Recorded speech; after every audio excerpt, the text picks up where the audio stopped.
Okay, so the question was whether or not a coal company in Wyoming just declared bankruptcy or not. On the one hand, you're like, why the heck would I ever want to declare bankruptcy? It's terrible. On the other hand, I think if you do, it means you don't have to pay anybody anything. You can protect whatever money you still do have. So what my colleagues and I are trying to do here in Montana, because one thing, I talked a little bit about the Samoa project, how we'd like to get, and from a payback period, like a strictly financial payback period, it pays back if you're paying a lot per kilowatt hour. So your payback period is easier when you're up around the 50-cent dollar per kilowatt hour. A little more difficult when we're here in Montana and we're paying 8 cents a kilowatt hour. What we are trying to do with my colleagues is help the coal industry survive by cleaning up the waste products, right? Because everyone's kind of looking around the CO2, et cetera, et cetera. Why don't we just, replace it overnight with wind and solar? Well, you can't. It's too big. You just can't build that much wind and solar that quickly. So what we're trying to do is offer these bridge technologies. What we would like to do, I think, is get the coal industry to somehow pay or subsidize or invest in our research. The other issue we're running into right now is whether it's a private or a public venture. My salary comes from public dollars, and typically if I'm in an academic institution and my tenure and my capacity, eligibility, validity, whatever, to work at a public institution is that I'm publishing papers and publishing work. If, however, the private coal industry funds some research and it turns out to be this major breakthrough that they can then duplicate to other industries, they don't want everybody to know. So I find myself kind of at this interesting crossroads where I'm supposed to be serving the public good by publishing the data, but on the other hand, the coal industries that are like really struggling, and maybe we do have a breakthrough, maybe we don't, but if we do, they want to be able to capitalize on it because that's their version of sustainability. Can we keep the economic money ball rolling? So, long answer to your question, but I don't know. I don't know that much about finance and all that kind of stuff, or how the big money kind of flows through coal companies. But I can kind of see how it might be in their best interest to declare bankruptcy so that they quit shedding money, and maybe they don't. Sure that the demand for their coal has dropped that much. I don't know if that seems like an awful lot. Yeah, it does seem like a lot, and one thing we're constrained by here in Montana is the transportation issues. I heard, for better or worse, there were some coal deposits recently discovered in Africa. Last thing those poor people need are more, folks coming in and exploiting and developing their land. But anyway, it's a brave new global world out there. Okay, let's dive back into PV though. Numerous reviews.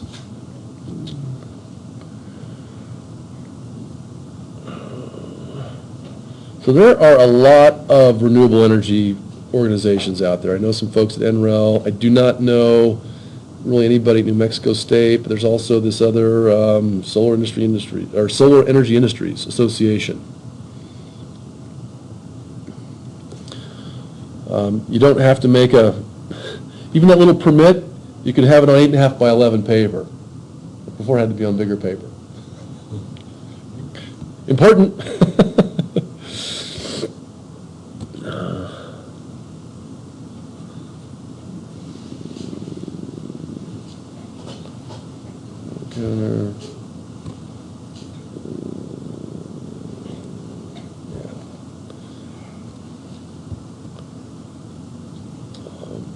So the National Electric Code is you can think of it as a subset of the National Fire Protection, the NFPA code.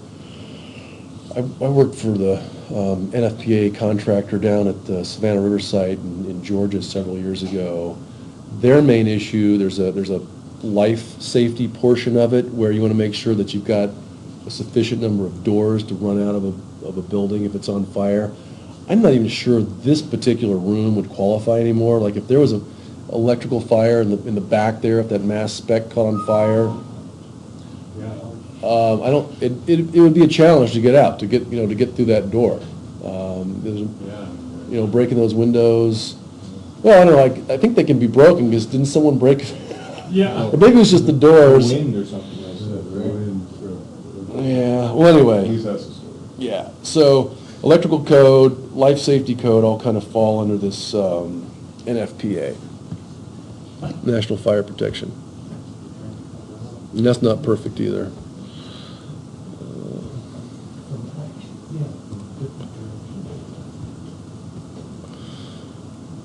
It's nice. Doesn't have to necessarily be to scale. 3 foot. There it is. So this is the one we just looked at. So this is everything we're seeing right now is valid in Missoula, Montana, because I have used this exact form, and there are PV structures sitting on houses right now as a result of using this. Here's an example. Don't have to be a CAD expert to do this. You can draw it up in PowerPoint. In fact, that's what I used to make those drawings for Brennan's Wave. A little box here in the corner, checked by Ted. You saw my initials on the previous one.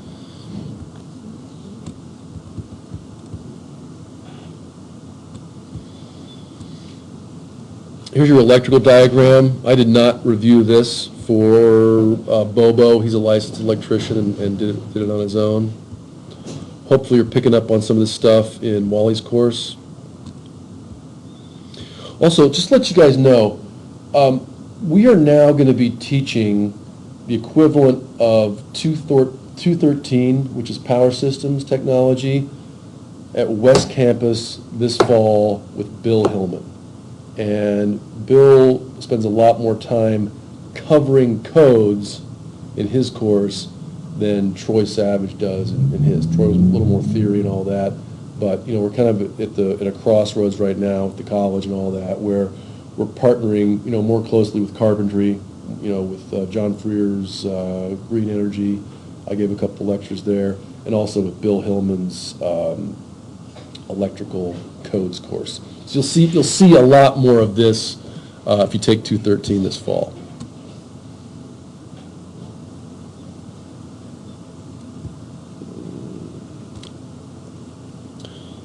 So there's your, and if you're interested, let me know. If you're interested in getting that NCCR certificate next spring, we're still in the books to teach it, and we can definitely do that.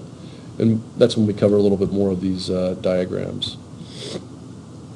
So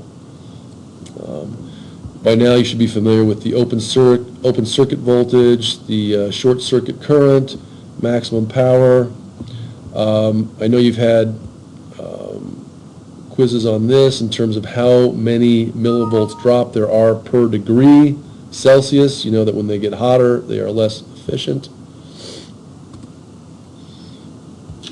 So all that's in there.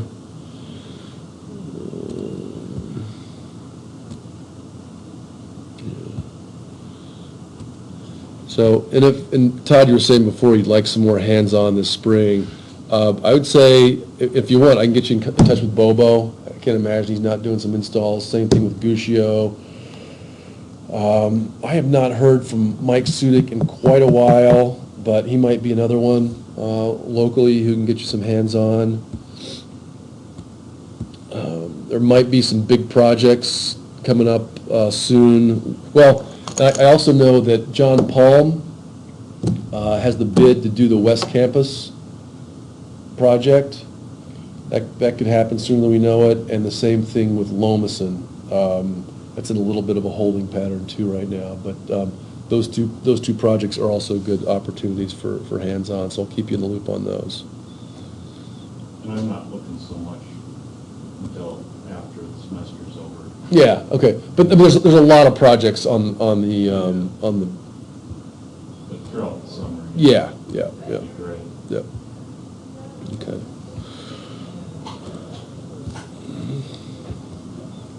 So most of this, you can see, most of this is just algebra. It's making sure that every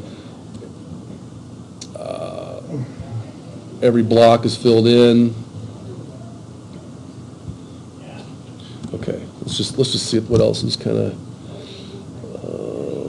what else is here? Manufacturer, maximum system voltage. You guys know how to do that from your DC and AC courses. Array information, modules in series, there you go. Minimum temp. Highest continuous temp, so you don't cook the things. And each panel is going to be rated for different temperatures. You're going to make sure you've got the right panels for your temperature variations. Montana's got some of the highest fluctuations in temps, so we need some of the more robust panels. We talked about the PowerPoint curve before, so you know what that is.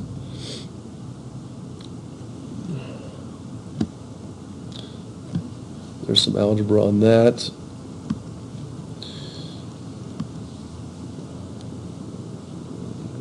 So, electrical shock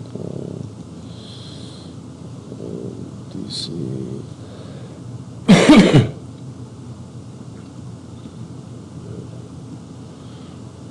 So guys, at this point in the course, I would just breeze through this document the same way I am, and just take a few notes. Make sure you know that this is short circuit cord current. This is the current running through a fuse that you're at 20 amps. This is the current at 30 degrees Celsius.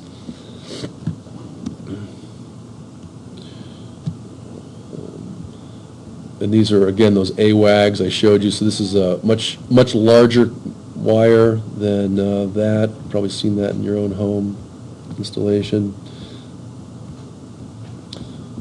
A smaller wire can handle less current because of the power law.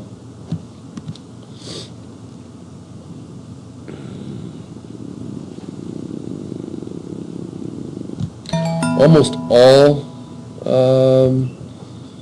all breakers now are 200 amp circuit or service instead of 100 amp. But they're typically split into two separate 100 amp legs once they get inside the house. That's why if you've got an electrical appliance, you'll run your 220 instead of your 110. I learned that pretty recently. I can even show you one little deal. This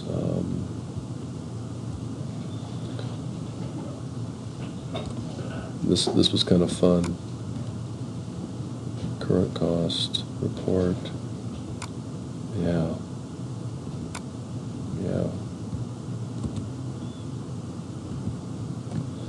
I can't show you all of it, but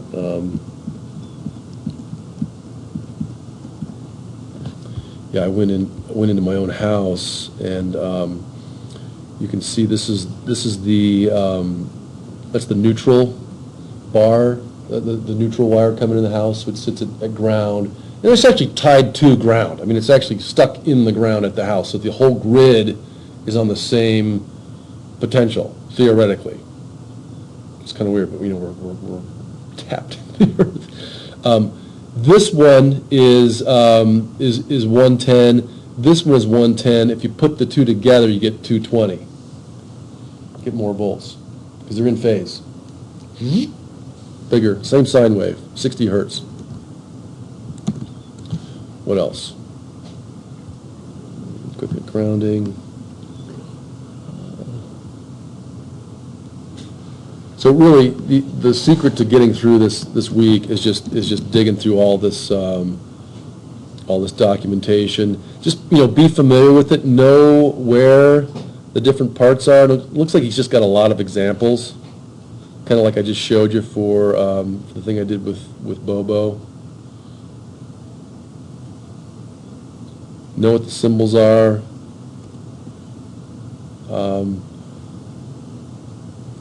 Oh, so $15 to $40 per kilowatt.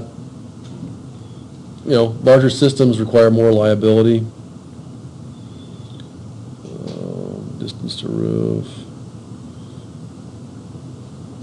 Temperature table. You know, check this out for Montana. So at this point, you're not going to need to know all this, but just know how to go and look, look through this table. All right, so before I let you go, let's just go back into the course for week 12. And we can just preview this really quick. See if there's anything too crazy on it.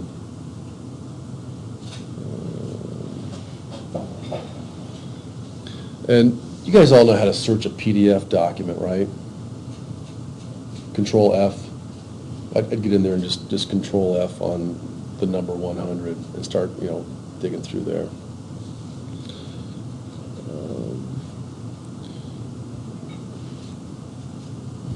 Same thing with this stuff.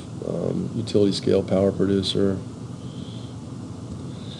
And I find it easier to search if I look for the biggest, longest word in the question, because it's the least common, contains the most information.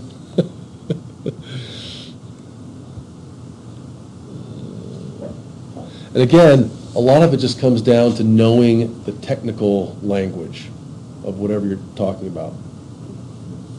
We're talking about module versus panel versus cell. Okay. I read the question, I think that's for something, but then that's half the battle, is knowing what they want. Yep. Especially for this permitting chapter, it's going to be about Yep. understanding. Just little funny language. Yeah, exactly. Yep.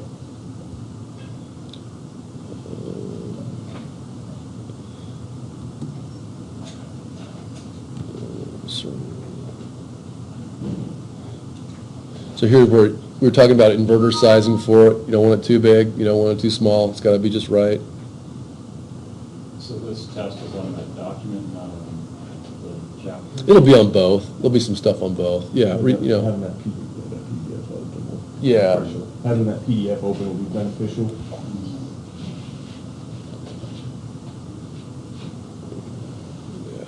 Article 690, so dig through that. Again, it's just kind of a lot of language.